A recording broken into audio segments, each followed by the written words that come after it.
Well, hello, welcome to our live stream. Hopefully you can see me and everything works okay. It's a warm welcome from Penuel. Croeso cynnes I chi o Penuel. It's a cold Penuel, and I'm hoping that you're nice and warm with a cup of tea and coffee in your hands.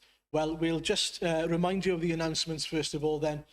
We have no prayer meeting because we can't meet in person at the moment, so no prayer meeting on Wednesday, and then we do have the Zoom house group still on Thursday at 7:30, and then we'll be back on YouTube again next week for the next three weeks, then including this week, so another 2 weeks afterwards on YouTube only, and then we'll be able to hopefully meet together again in person. Wel, na I weddio I gyflwyno'r amser yma i'n Duw ni. I'll pray to commit this time into God's hands. Lord, thank you so much that we can worship you. Thank you that we are not confined to our homes without being able to worship you. Arglwydd, diolch ein bod ni'n gallu dy addoli di y bore yma. I ni'n dod arglwydd yn plygu glin gyda'n gilydd i dy geisio di ac i dy addoli di. Felly, please bydd gyda ni, please arwain ni, please siarad gyda ni ac ymwneud â ni yn ôl yr ysbryd glân. Lord, we pray by your Spirit that you would bless us, that you would deal with us, meet our needs in Christ Jesus, and speak to us and bless us, we pray. We pray all these things for your name's sake and for your glory. Amen. Well, we're going to start today then by listening to, and you can sing along if you'd like to, as well, the first hymn. Ni'n gwrando ar a canu os hoffech chi o adre yr emyn gyntaf, sef Cariad yn Gorchuddio. This is a hymn called A Love That Covers, so we'll listen to the hymn together.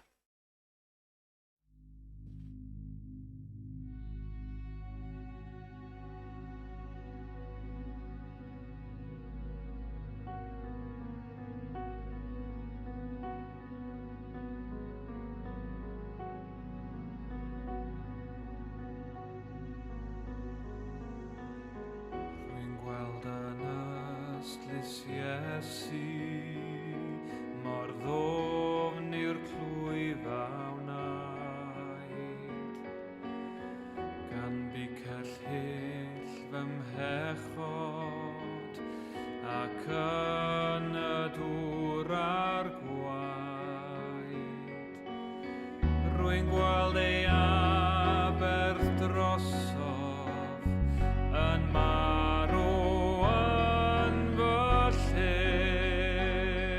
Archedaf am y lloches sydd yn ei glwyfau e, archedaf am y lloches ynddo fe.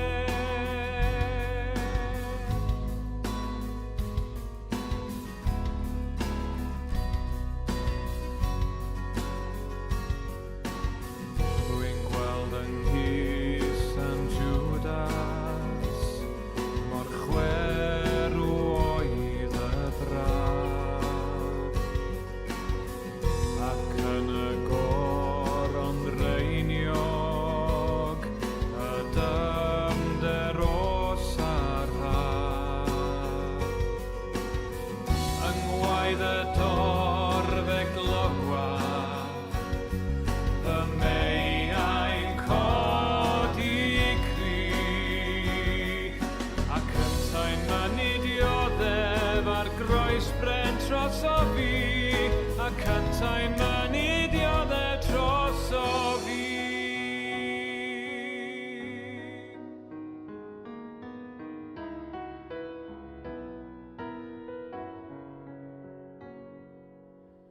Mae farw ef yn fywyd, ei loes yn hedd drai, ei glafu'n at gyfodiad, i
Wel, ni'n mynd i wneud rhywbeth chydig bach yn wahanol heddiw. We're going to do things a little bit differently today.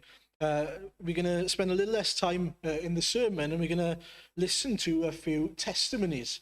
And the first testimony we're going to hear then is of a wonderful Christian woman called Sian Nicholas. I won't tell you any more about her because you'll hear it in the video. So please listen to what she says about the way the Lord has blessed her and has worked in her life despite suffering. When you rando gyda'n gilydd.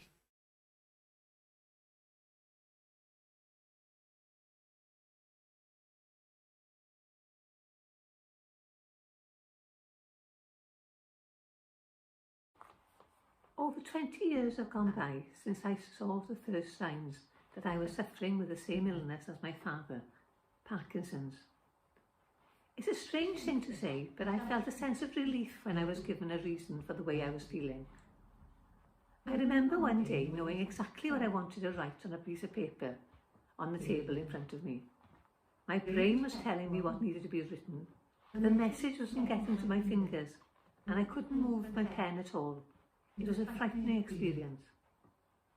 Who would have thought that a lack of substance such as dopamine in the brain would affect the whole body as it does in Parkinson's? Dopamine is responsible for sending messages from the brain to the body in order to carry out specific tasks, such as writing, standing, sitting down, getting up, walking, eating, and so on. I am now more restricted than ever before, and need support in every aspect of my life. I am so grateful to God for giving me such a caring and patient husband. My dependence on him can vary from day to day and from hour to hour. We have both learned not to plan too much ahead, but to take one day at a time. These are just some of the things that I find challenging on a day-to-day basis. Writing a birthday card can prove to be a big task, as I can sometimes have no control of my writing. Sometimes my writing is big, sometimes it's small, sometimes it's completely illegible. Dressing and undressing can be a real challenge. Trying to get up from a chair when your body refuses to move is a surreal feeling. The continual visible or invisible tremor within makes me feel extremely tired. Such tiredness can be overwhelming. Sometimes trying to lift a fork to my mouth to eat my food when my hand and arm don't want to listen can be very embarrassing, especially when you're out having food. Turning in bed or getting out of bed in the morning has become virtually impossible without support. Standing by the kitchen sink to wash some dishes or cleaning my teeth in the bathroom can be difficult, as my legs often are too weak to keep me up without support. Falling has become commonplace for me and is now part of my regular routine. During the last 3 years, I have broken my left knee, both hips and some ribs. There have been numerous bruises on the way as well. There are periods in the day when I may be more mobile than at other times, when my feet feel as if they stick to the ground and I just can't put one foot in front of another. When this happens, Tony sometimes has to pick me up and carry me to help get me safely from one place to another. I am often amazed at the way God has created us and how every part of the body works for the good of the other. I've been guilty in the past of taking my health for granted, but it's only when a vital part of the body stops working effectively that you truly appreciate how wonderfully we have been made. In verse 14 of Psalm 103, the psalmist tells us that God knows the frame of each one of us. I find this truly amazing. In the first chapter of the book of Jeremiah in the Old Testament, verse 5, we are told that God not only knows us as individuals, but he knew us before we were in the womb. Job, another Old Testament believer, tells us in Job 14, verse 5, that God knows exactly when we will die. Both Job and Jeremiah took comfort in knowing that God reigns over everything, in heaven and on earth.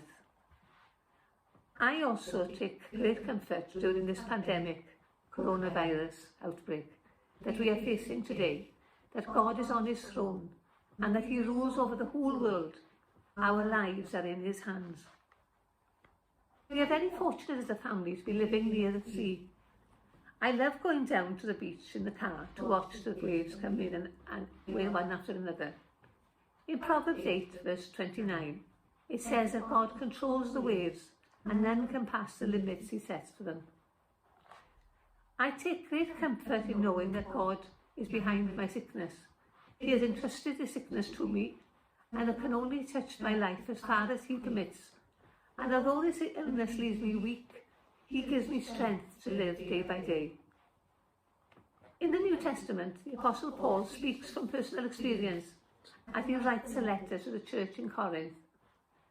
In 2 Corinthians chapter 12, verse 9, he records the words of the Lord spoken to him in the midst of his suffering. He said the Lord's words, "My grace is sufficient for you, for my strength is made perfect in weakness." This has been my experience too. I can honestly say that I wouldn't be able to cope day by day with this illness unless the Lord Jesus Christ had not carried me through.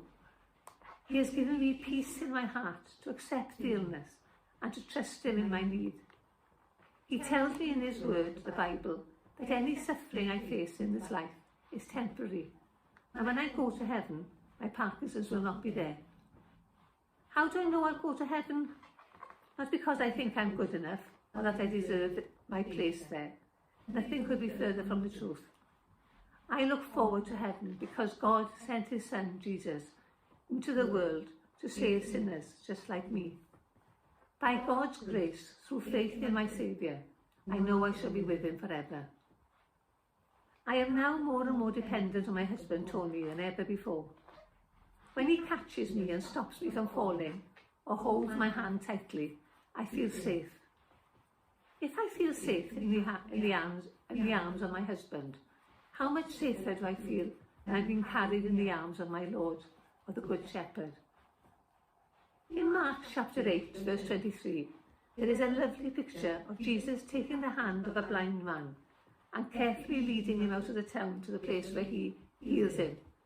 Christ stretches out his hand to the man. I have no doubt that this man felt secure hand in hand with Jesus, as I have done since he took my hand almost 50 years ago. Jesus said in John chapter 10, verse 27 and 28, "My sheep hear my voice, and I know them, and they follow me. And I give them eternal life, and they shall never perish, neither shall anyone take them out of my hand." Thank you for listening. May God bless you.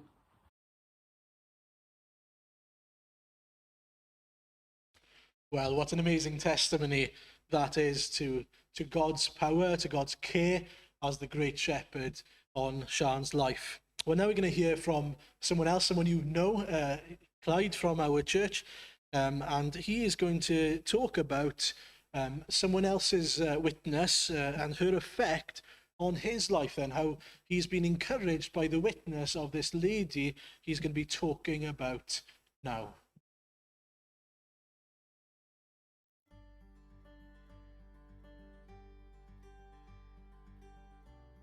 Wel, wedi cael gwahodd gyda Aaron I siarad am y llyfr mae wedi darllen.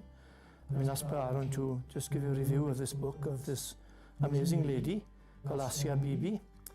Mae'n dod o Pakistan. Mae nawr yn 55 oed. Oedd hi'n 45 pan gath hi garcharu mewn carchar yn Pakistan achos oedd hi roi dŵr I rhywun. She was jailed in Pakistan because she was a simple lady. She was a farm worker working on the soil, went to a well to take a drink of water, and as an act of Christian kindness decided to share it, to take it to some of the others working. And they were Muslims. And they said she'd blasphemed Muhammad by doing that. She'd polluted the well and the water. And they kicked her, they beat her.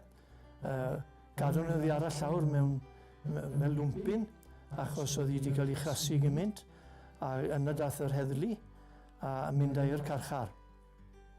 A o hynny mlaen gath hi mynd i'r llys a gath ei chyhyddo o blasphemo Mohammed ag kangaroo court oedd e. It was a kangaroo court.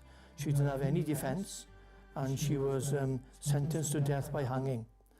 And that started her having 10 years in jail, away from her family and away from her friends.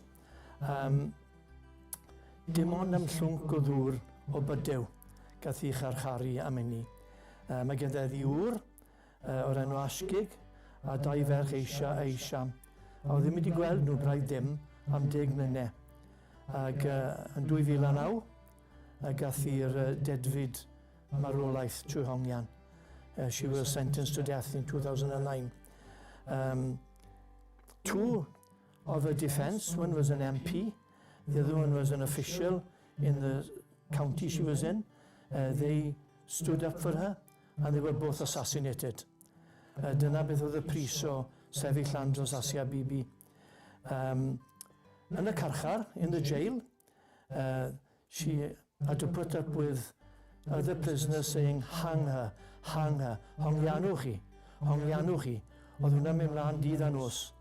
Oedd hi ond 2 mlynedd mewn un carchar, o dan draed dyn o'r enw Calhil. Fe oedd y gwarchodwr, he was the warder. Calhil used to kick her, used to beat her up and leave her in a heap on the floor. In a dirty small cell, hardly more than 3 meters by 1. Her only company was a rat who used to come in and out of some hole in the wall. Her solicitor, her lawyer, called Aman, gafodd ei adael o wlad achos o'n i gael ei cyhyddo fe a'i fywyd, cyhyddo i ladd e. So her solicitor, her lawyer, had to leave the country. I'll just give you some of the things she said. Rhai o'i gweddiau. Mae Duw yn gryfach na marwolaeth. She said that in the kangaroo court. God is stronger than death. And she also said, my God, my Jesus, give me strength. I don't understand these crazy things that are happening to me, but I'm glad that you were with me. A dyna beth oedd rhai o'r peth oedd wedi dweud. Hefyd dwedodd hi hyn, arglwydd pan rwy'n cael fy mrofi fel hyn, ti sy'n rhoi nerth i mi beidio roi mewn. Rwy'n rhoi fy hunan yn ddwylaw trwy'r prawf yma. Rwy'n ddim ddried ynot. Paid ef yn gadael i. Bendithia fi a bu fy nôl i asig ar plant. Cadw y calonnau yn gariadus ac yn ffyddlon. Paid a gadael i emeiaeth fy nrechu. Lord, don't let doubt be my victor. Will you bless my family? I'm putting myself totally in your hands in this trial. And she also said this, because of people's prayers, I am not afraid of dying. And that, if you prayed for Asia Bibi, that's what it meant to her. It gave her strength. She had one friend, a Muslim friend in another cell, who was killed through poisoning. They tried to poison her as well. In fact, one Taliban commando tried to get into the cell to blow her up with a bomb, but they found him out in time. God was so kind to her. She kept saying this. She found another warder. She was moved from that terrible jail after 3 years into another jail, and there she had a warder called Manita. And she said, God sent me Manita because this warder was kind to me and brought me food and brought me help. Oedd Manita yn warchodwr newydd iddi, menyw iddi, oedd yn ateb i weddi. Ar ôl i'r ryddhad i, dyma beth dwedodd hi, diolch o Dduw, fi ti o leio'r ffordd a ddangos y ffordd i mi, y ffordd o obaith, sydd yn llanw ymreiddwyd, gyda'r chwant i fyw. Rwy'n ofyn crio am oll galon. Diolch i ti arglwydd. Thank you, Lord, for giving me the light and showing me the way in the cell and giving me hope. You filled my dreams full of yourself and filled me with the desire to live for you. I want to thank you with all my heart. Thank you, Lord. Wel, dyna beth yw hanes. A fi'n gobeithio fyddwch chi'n cael gafel yn y llyfr yma a darllen eich hunan, achos mae fe'n dystiolaeth i fel mae Duw yn gallu cynnal pobl pan nhw Pan mae'n anobeithiol, when it's even impossible, God is able to strengthen us and give us hope. Thank you very much. Diolch yn fawr.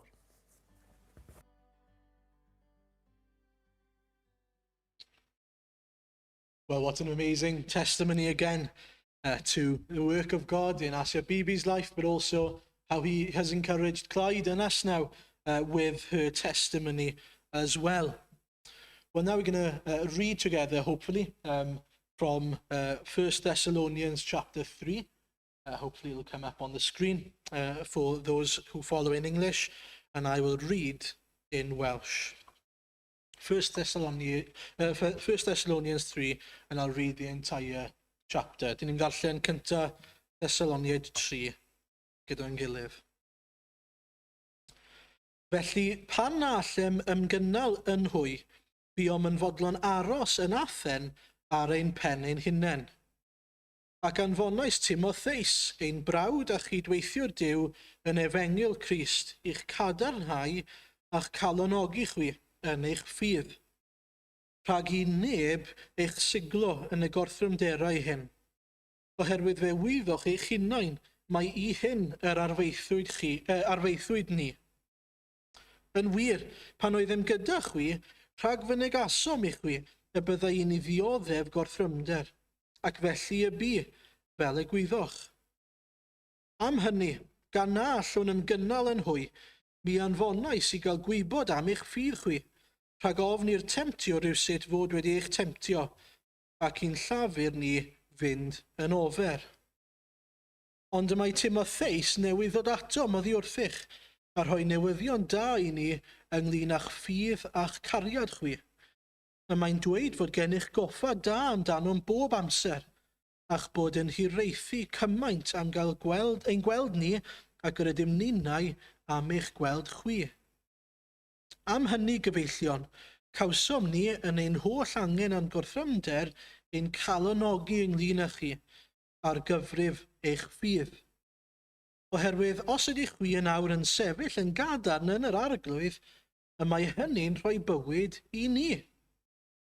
Pa ddiolch allwn ei dalu i fyw amdano chwi, am yr holl lawenydd rydym yn ei deimlo o'ch plegyd ger bron ein Duw. Rydym yn deisif yn angerddol nos a dydd am gael gweld eich wyneb a chyflenwi diffygion eich ffydd. Bydde di'n Duw a'n tad ei hun, a'n harglwydd Iesu Grist, gyfeirio ein ffordd atoch. A chwythoi, bydde di'r arglwydd beri chwi gynyddu a rhagori mewn cariad tuag at eich gilydd a thuag at bawb, fel yr ydym ni tuag atoch chwi. I gadarnhau eich calonnau, fel y byddwch yn ddifau mewn sancteiddrwydd ger bron ein Duw a'n tad yn nyfodiad ein harglwydd Iesu gyda'i holl saint. Amen. Well, we're continuing then in our series, and the passage today in 1 Thessalonians 3 is a wonderful example of a deep, deep love and affection that Paul and his brothers have towards the church in Thessalonica. And likewise then we see a deep, deep love that the Thessalonians have towards Paul, Silas and Timothy. Maen nhw wedi cael adborth gan Timotheus yn dweud fod y Thessaloniaid wedi bod yn dyfal barhau, yn sefyll yn gadar ac yn tyfu mewn cariad ac yn ei ffydd. Rydyn nhw'n hireithi am gael gweld Paul a'i frodyr yn gymaint ac yr oedd Paul a'i frodyr eisiau gweld nhw hefyd. There's a bond here, an unity and a love purely and solely created and sustained by the gospel, by the Lord Jesus himself. They would mean nothing to each other if they didn't know Jesus Christ. And that shows us the power of the gospel to unite God's people and to have a deep love for one another. Chi'n gweld oedd Paul yn gweld y Thessaloniaid nid fel pobl dibwys neu fel pobl random, oedd yn golygu dim byd iddo fe, ond oedd e'n ei gweld nhw fel defaid colledig Duw. Oedden ni gweld nhw fel bydde fe'n dy weld di, fel creadigaeth Duw, fel rhai wedi ei creu ar lun a delw Duw. A mae'n torri ei galon wrth feddwl am eu cyflwr nhw. Mae'n torri galon wrth feddwl am Dduw a sut mae Duw yn gweld y bobl yma ac yn teimlo am eu cyflwr nhw. And it makes me wonder, I wonder, how do we see the people of Carmarthen today? Are they just not our problem? Are they nothing to do with me? Or do we see them as these lost sheep in need of a great shepherd? Are they orphans in need of a heavenly father? A drwy'r baich yma sydd gan Paul tuag at y Thessaloniaid, mae yna rwymyn wedi cael ei greu. Maen nhw'n mynd o fod yn rhannu gobaith yr efengyl gyda nhw, bellach i rannu eu bywydau gyda nhw, fel y clywson ni wythnos diwetha. A nawr maen nhw'n cael ei uno mewn ffordd arbennig iawn. Nid yn unig bod gyda nhw i ffydd nhw yn gyffredin a'i gilydd, ond maen nhw wedi dod yn fwy na just rhywun sydd gyda rhywbeth yn gyffredin. Maen nhw nawr yn frodyr a chwiorydd, yn blant i'r un tad, y tad nefol, ac yn bobl sydd yn gweld Iesu Grist yn ei gilydd. Maen nhw'n dabernacl i'r ysbryd, a maen nhw'n llawenhau yn hynny. In fact, we hear in verse 8 that Paul and his friends have been sort of living in limbo almost. They're holding their breaths. It's as if their lives can't go on until they heard that the Thessalonians were okay, that they were still standing firm. He says now they live, now that they know that the Christians are standing firm in Thessalonica. Ac ar ôl clywed eu bod nhw'n gwneud yn iawn, mae Paul a'i frodyr yn gallu anadlu eto. Mae nhw'n iawn, maen nhw'n gallu parhau gyda'i bywyd nhw.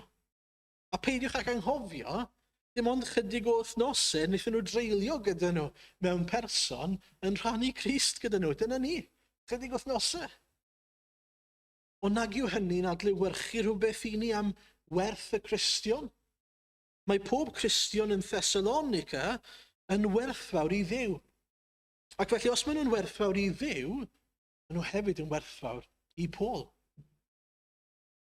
When we really think about the gospel, we are reminded that Jesus was willing to give his life for those lost sheep. He decided to give us worth or value. Not that we are worth anything in and of ourselves, but that Jesus, by forgiving our sins, by taking upon himself the wrath of God in our place, also imputed his righteousness to us. And so we are now valuable in the sight of God because he's credited our account with the righteousness of Jesus Christ.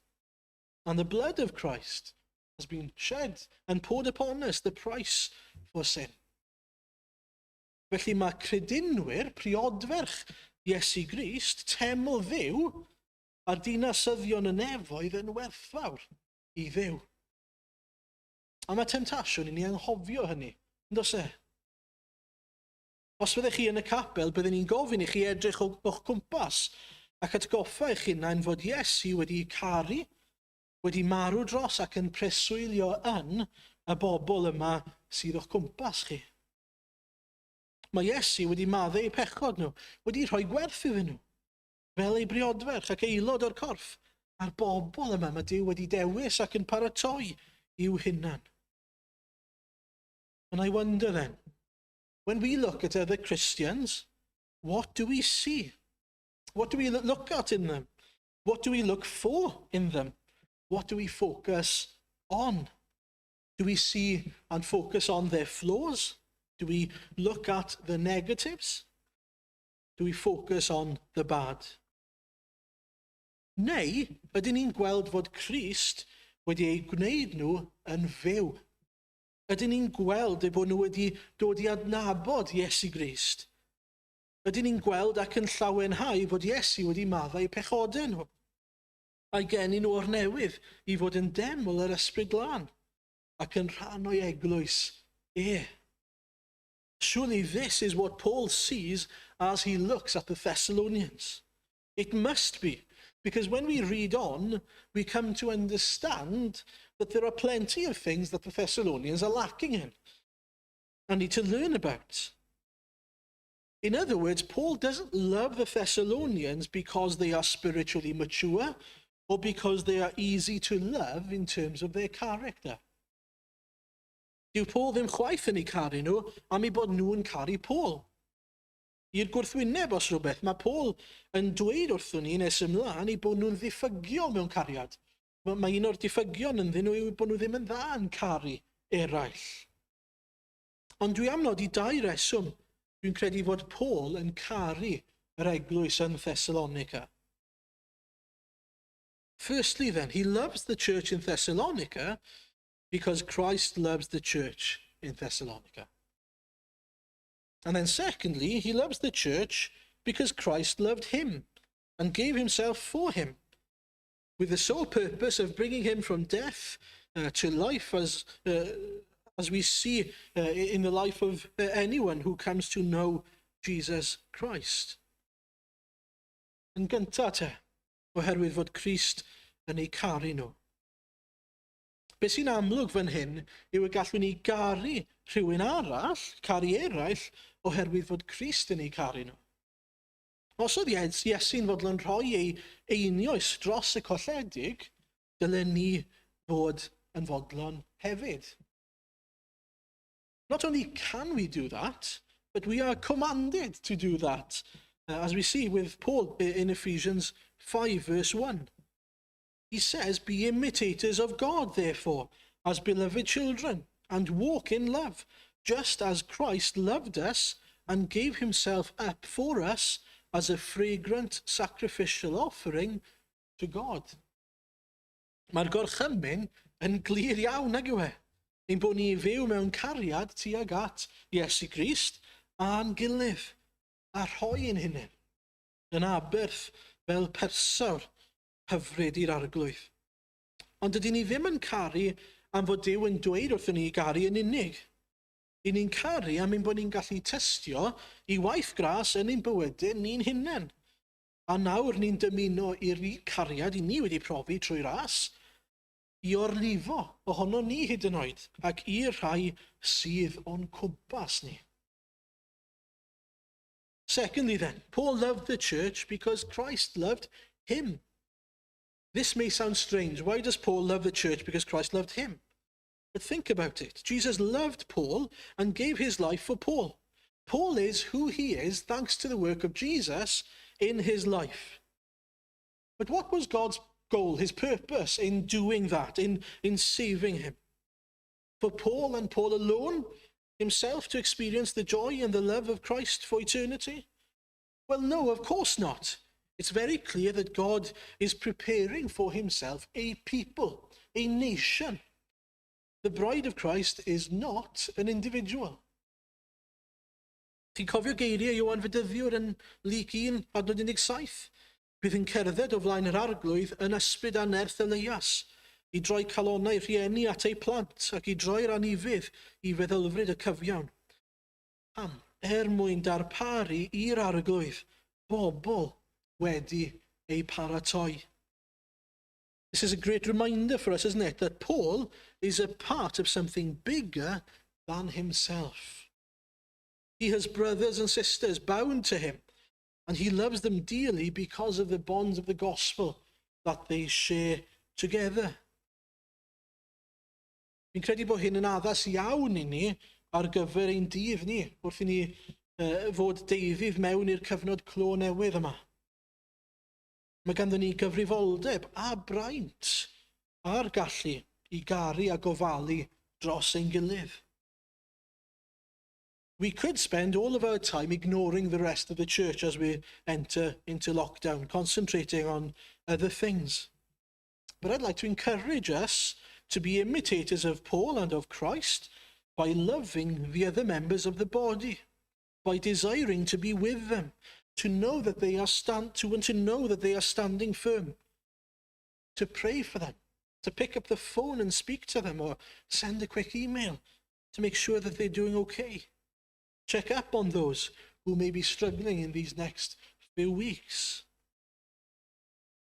Gweddiwch y bydd yr arglwydd yn agor ein llyged ni i ni gael gweld yr eglwys fel mae Crist yn gweld ei eglwys, ac yn cael ein atgoffa'n gyson o rwymau cariad sydd wedi ei greu rhyngon ni. Diolch i'r arglwydd Iesu.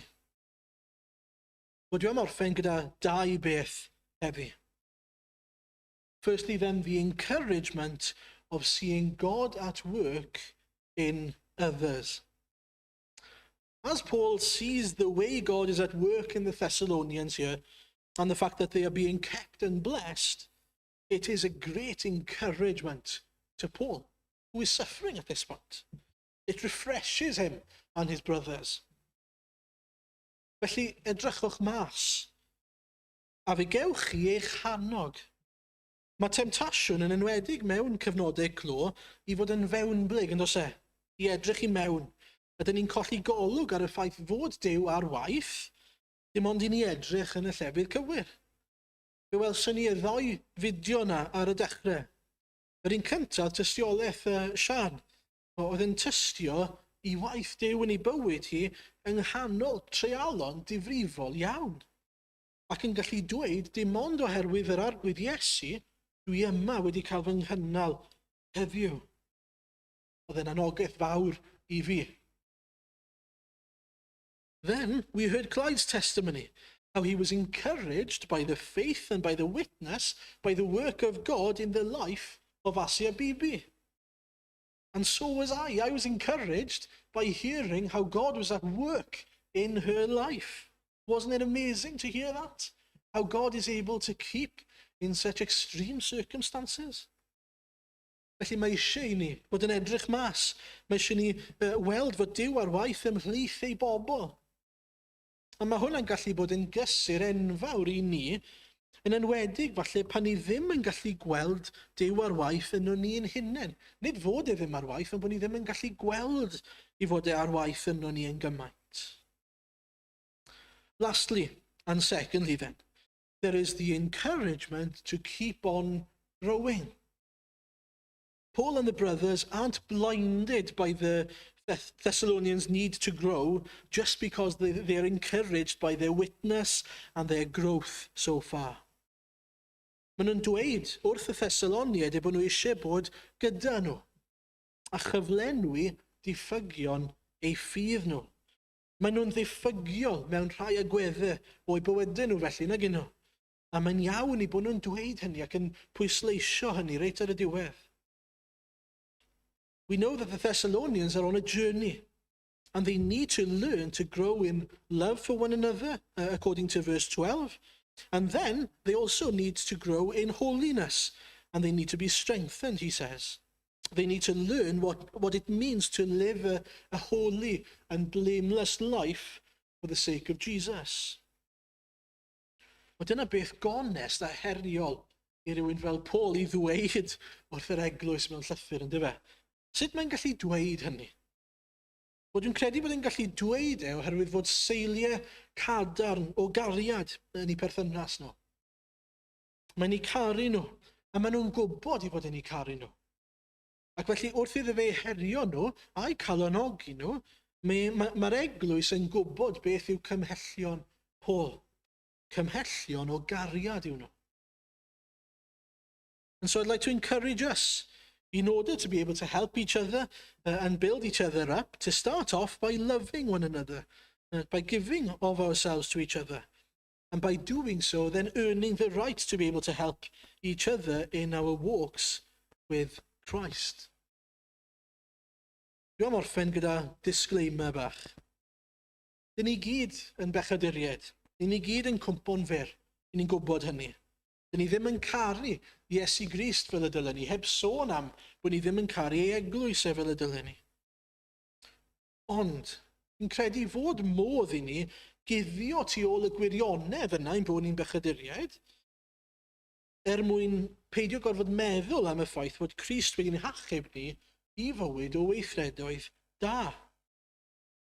He's called us to a life of obedience, of sacrifice, of loving Christ and others above ourselves. And that won't always come easy for us. In fact, it's easier to accept what Satan might be telling us. You're rubbish, you're worthless, and you'll always be like this. You're never going to change. Yn bersonol, dwi'n teimlo mod I angen stopio cuddio tu ôl y gwirionedd yna mod i'n bechadur, a mae'n wirionedd, ond yn hytrach ceisio ysbryd Duw I fy newid I. Dwi'n gweddio newch chi wneud hynny hefyd. I know that God's plan for us is to prepare us to be that beautiful bride of Christ. Consider then in your own lives how he may be preparing you and shaping you, making you more beautiful for the day of Christ. Dwi'n orffen gyda, drwy ddarllen darn o Titus 2, adnod 11-14. Dyma adnodau I chi roi ar y ffridge ac ar eich calonnau, I chi gofio a gweddio drwyddyn nhw, falle I ganolbwyntio ar ac I weddio trwyddyn nhw'r wythnos yma. For the grace of God has appeared that offers salvation to all people. It teaches us, so God's grace teaches us to say no to ungodliness and worldly passions, and to live self-controlled, upright and godly lives in this present age, not the next, in this present age, while we wait for the blessed hope, the appearing of the glory of our great God and Saviour, Jesus Christ, who gave himself for us to redeem us from all wickedness and to purify for himself a people that are his very own, eager to do what is good. Let's pray together. Anywhere you are. Lord, we are so thankful to you for your word to us again and for reminding us of our need to love each other as Christ loved us. Lord, we are more than aware of our own failings, of our own lackings, just like Paul could see the lacking in the lives of the Thessalonians. And we pray, Father, that we wouldn't hide behind that truth even, that we are sinners, that we are people who fall short, but rather that we would be renewed inwardly, day by day, by your Spirit, that we would grow from one degree of glory to the next, in likeness of Jesus Christ. We pray, Father, that you would be at work in us by your Spirit. Make us more like Jesus, we pray. A glwydd diolch I ti dy fod ti a grym a gallu I newid ni, I ddelio â ni yn ôl ein anghenion ni. A diolch dy fod ti yn ein paratoi ni I fod yn rhan o briodferch Iesu Grist. Lord, we thank you so much that we will be a part of that bride, not the bride alone, but a part of that bride, and that your people collectively will be seen beautiful on the day of Jesus Christ. Well, we pray, Father, that we would have the same love and the same concern for the souls of our brothers and sisters around us today. Help us, we pray, in Jesus' name. Amen. Well, we're going to finish today by watching, or you can sing along if you like, a video and a hymn called God is For Us.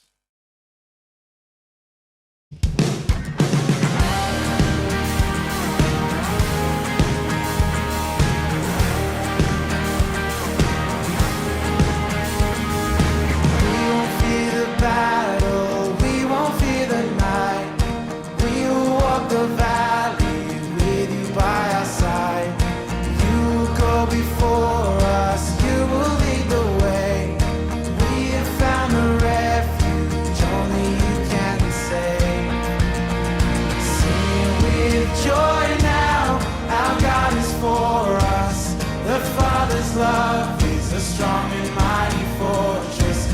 Raise your voice now. No love is greater. Who can stand against us if our God is for us?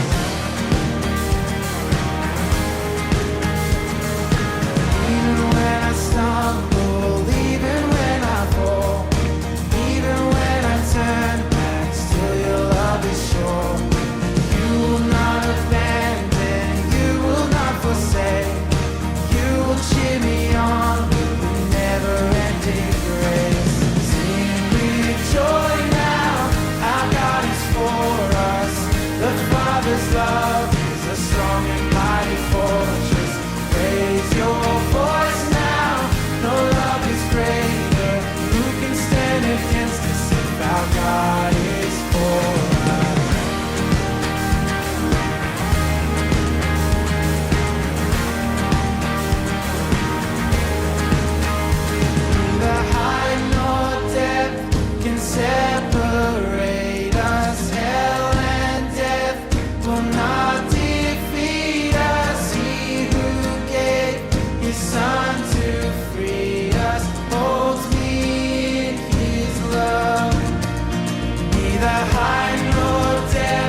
a strong and mighty fortress.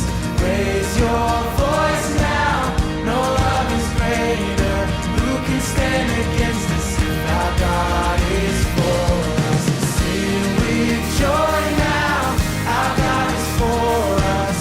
The Father's love is a strong and mighty fortress. Raise your voice now. No love is greater. Who can stand against us if our God is for us?